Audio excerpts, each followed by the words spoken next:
My name is Emily. I'm 19 years old. I live in Charlotte, North Carolina. I just finished high school a few months ago. I live with my mom and little brother, Ryan. Life is quiet. I stay home most days, help around the house, and sometimes go out for coffee. I don't have a job yet. I'm still trying to figure out what I want to do next. But one thing I do know, Jake made my days feel less ordinary. I met Jake during my last year of school. He was in my math class. He was kind, quiet, and always helped others. He was the kind of boy who opened doors for teachers and picked up dropped books without being asked. Most boys joked around or tried to show off, but not Jake. He stayed calm. He smiled a lot, but never too big. Just a soft, polite smile. I liked that about him. For weeks, we didn't talk. We just passed each other in the halls. But then one afternoon in the library, I dropped my notebook. I bent down to pick it up, but he got to it first. "Here you go," he said. "Thanks," I replied, feeling a little shy. He noticed the book I was holding. "That one's good. Kind of sad, though," he added. I smiled and said, "I'll still read it." After that, we started talking more often. Little things at first. Homework, books, music. Then more. Sometimes we studied together in the school library. Sometimes we walked home part of the way. He didn't live far from me. One evening while walking, he told me something personal. "My dad moved to Texas," he said. "I live with my mom now." I nodded and said, "I live with my mom too. My dad left when I was small." He looked at me and said softly, "That must have been hard." I shrugged. "It's just how it is."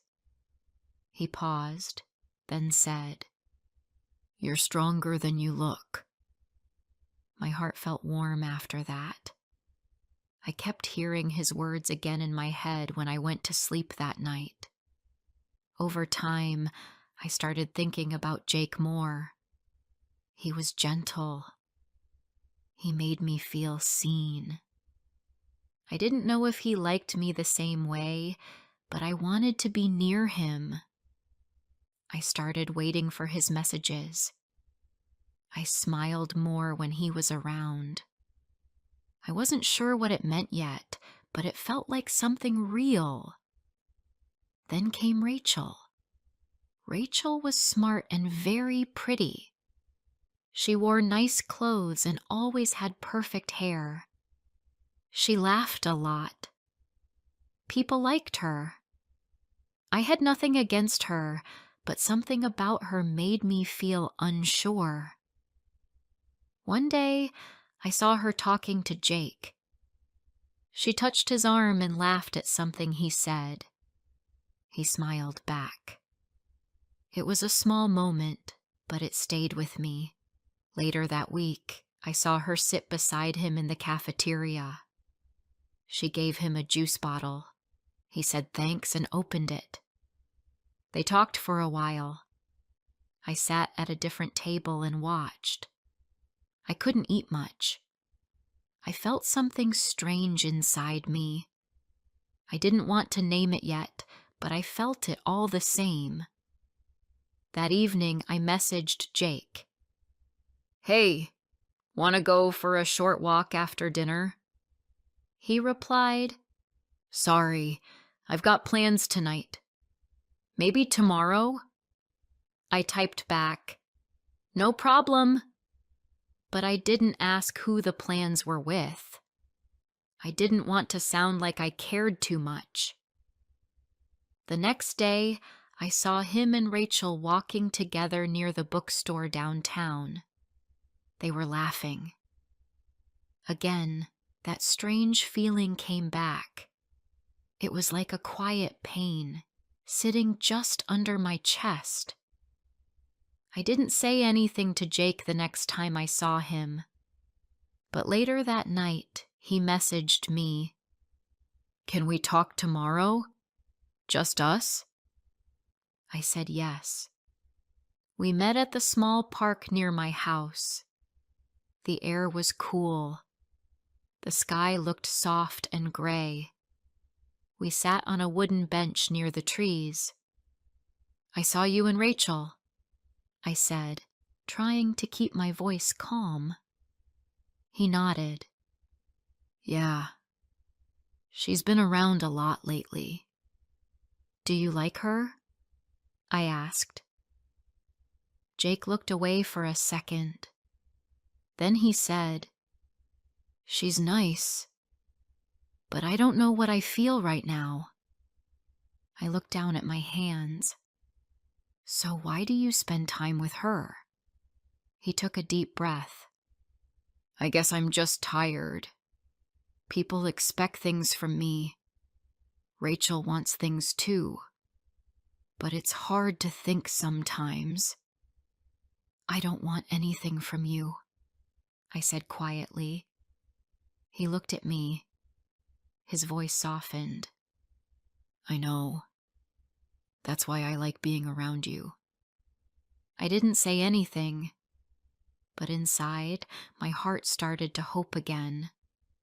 The next few days were confusing.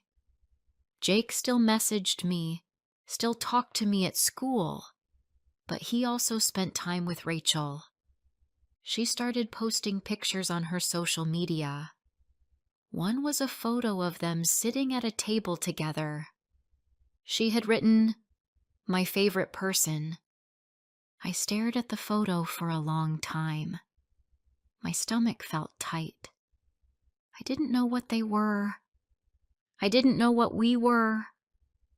I didn't ask him about it.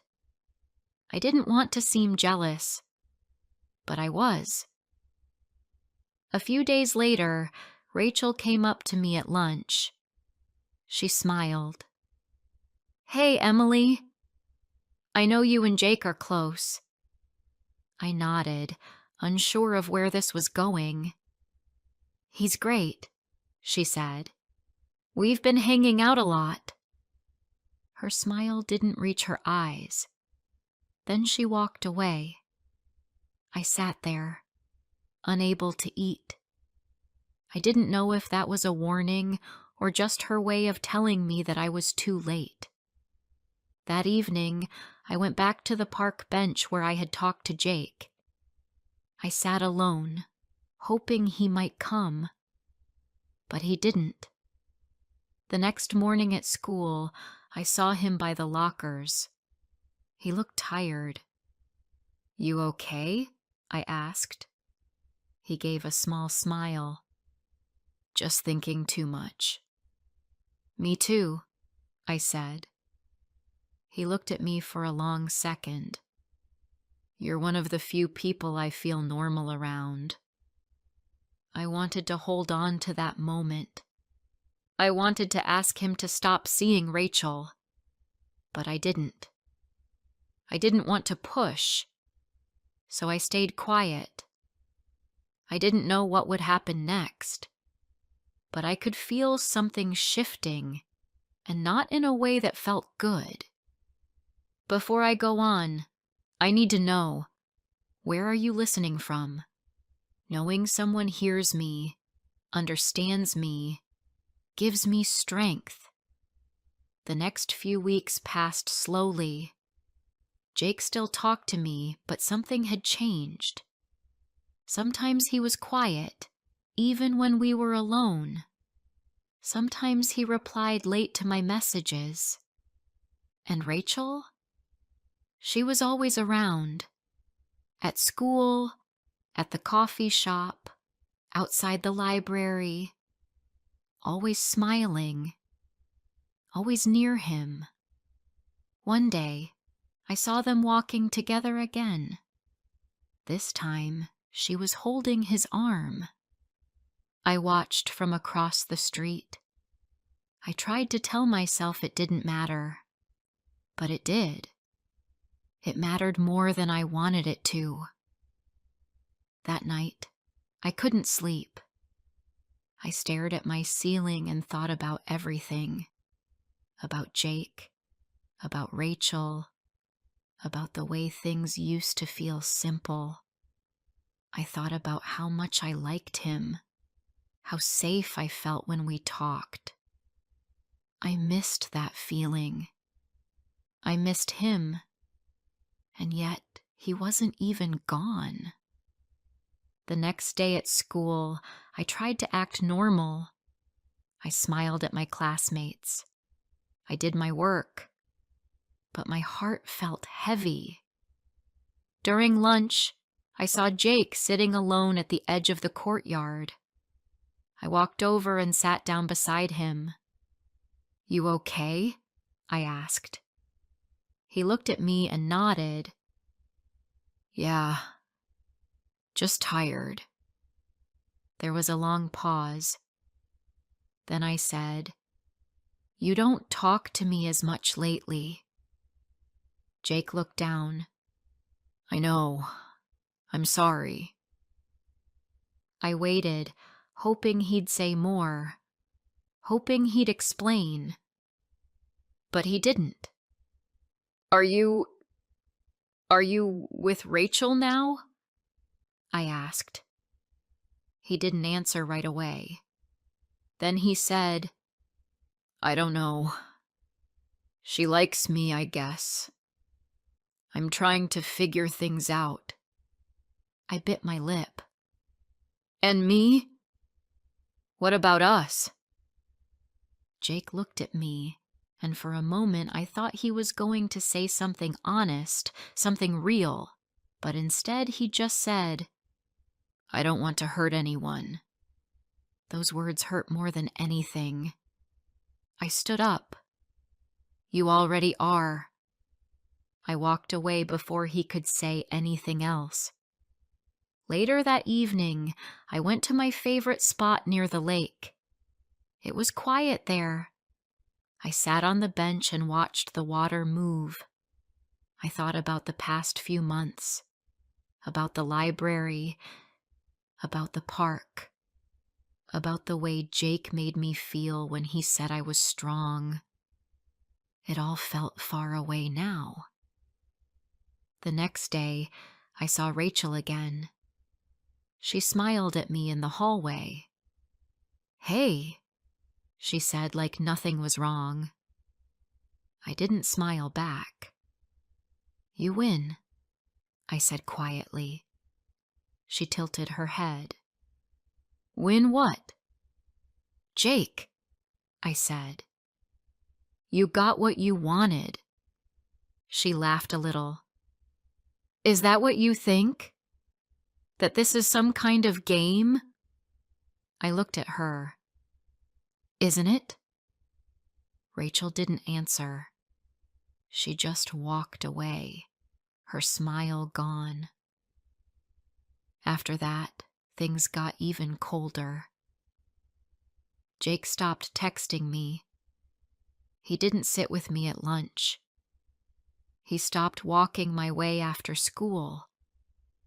I tried not to care, but every day felt heavier than the last. Then one morning, something happened. Jake didn't come to school. At first, I thought he was sick, but then he didn't come the next day, or the day after that. By Friday, people were talking. Someone said he moved. Someone else said he just left town with his mom. No one seemed to know for sure. I checked my phone. No new messages. I sent one. "Hey, where are you?" No reply. I waited a few more days. Still nothing. Then one night, I saw his name pop up on my screen. Jake. I'm sorry I didn't say goodbye. We moved to Ohio. Things were too messy. I needed a break from everything. I stared at the message. My hands felt cold. I typed, "Why didn't you tell me?" He replied, "Because I didn't want to make it harder. I care about you. I care about Rachel too.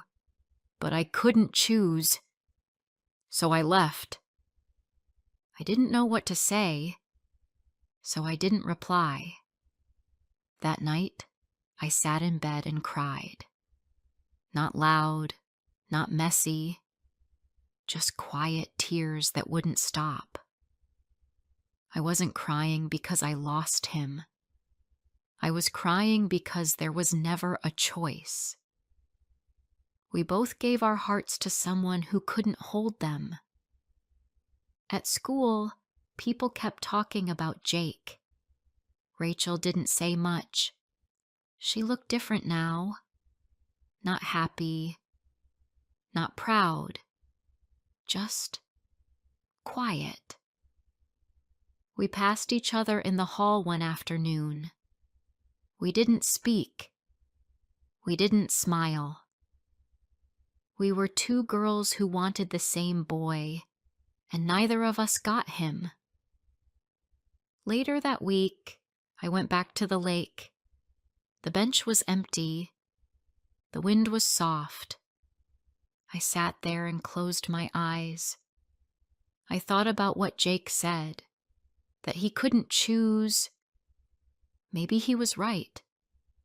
Maybe he wasn't ready for love. Maybe he never really loved either of us. Or maybe he did, but not enough. I took a deep breath and whispered to myself, "It's okay. You're going to be okay." And for the first time in weeks, I believed it. Jake left. Rachel lost. I let go. Sometimes love doesn't have a happy ending. Sometimes the person you want walks away. But that doesn't mean your story ends there. It just means a new chapter is waiting. Weeks passed. The weather got colder. Leaves turned red and gold. School felt different without Jake. His name came up less and less. People moved on. But I didn't forget him. Not yet. I still walked past the library where we first spoke. I still sat on our park bench sometimes. I didn't expect him to come back. I knew he wouldn't. But memories don't leave as quickly as people do. Rachel didn't talk to me again. She stopped smiling at school. She walked with her friends, but her face looked tired. One day, I saw her standing alone near the lockers. She looked at her phone, then put it away quickly.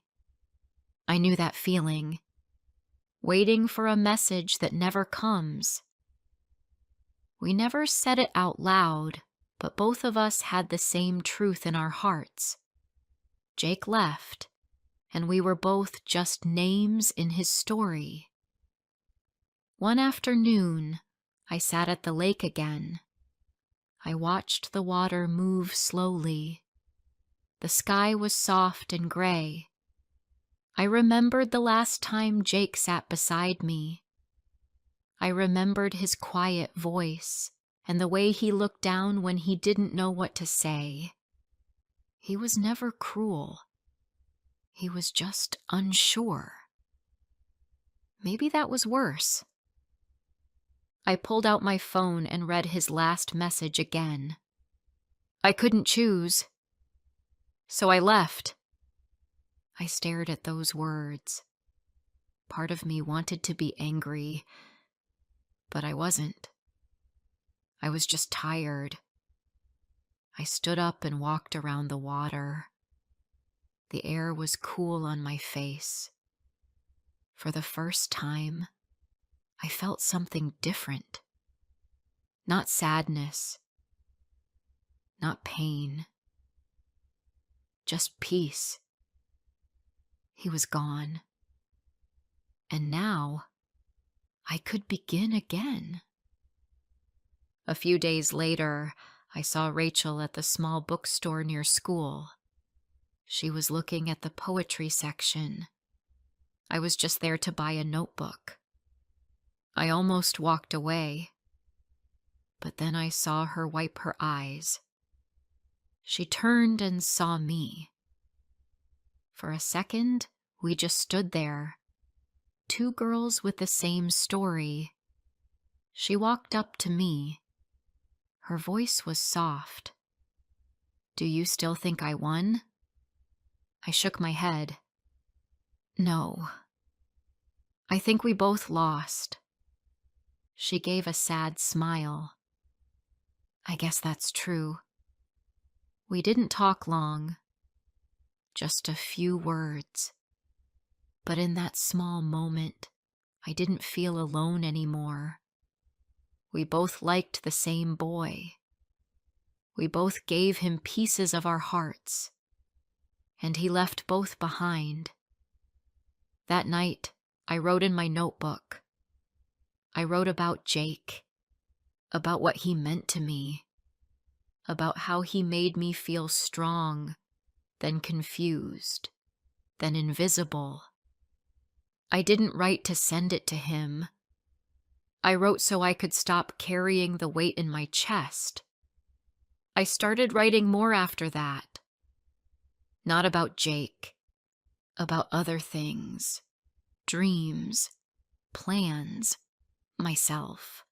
I didn't know exactly what I wanted to do with my life, but I knew I had to start somewhere, so I did. One Sunday morning, I was at the cafe near the school. I saw someone from my old English class sitting at a table. His name was Noah. He smiled and waved. I waved back and sat a few tables away. He came over. "Hey," he said. "I haven't seen you in a while." "Yeah. Things got quiet after graduation." We talked for a little while, about books, about music, nothing deep, but it felt good to laugh. I didn't think about Jake while we talked, and that was something new. When I walked home later, I smiled to myself. Not because I liked Noah. I didn't. Not yet. But because I didn't feel broken anymore. I felt light. Free. A few days later, I heard someone at school say Jake posted pictures from his new town. He looked happy. Some people said he got a job. Others said he was starting college soon. I didn't look him up. I didn't want to know. I didn't need to. Rachel didn't ask about him either. She stopped posting pictures. She joined the art club. I heard she started painting again. As for me, I kept writing. I started taking walks again, not hoping to see anyone, just walking for myself. I started smiling at small things again. Sunlight through trees, music on the radio, a good book on a rainy day. Love can feel big. It can feel like it will last forever, but sometimes it doesn't. And when it ends, it's easy to think you did something wrong. But I didn't. Rachel didn't. We both gave what we had. It just wasn't enough for someone who didn't know what he wanted. Jake never chose either of us. And maybe that was the best thing he ever did. because it gave us both a chance to choose ourselves. The last time I cried for him, I didn't know it was the last time. It just happened. One evening, I sat by the window and felt the tears fall. But when they stopped, I didn't feel empty. I felt calm, like a storm had passed. That's how healing begins, not with a big moment, but with small changes. Less pain, more peace. Jake was part of my story, but he wasn't the whole story. And now, it's my turn to write the rest. If this story touched your heart, don't forget to like, comment, and share. More emotional and inspiring stories are coming soon.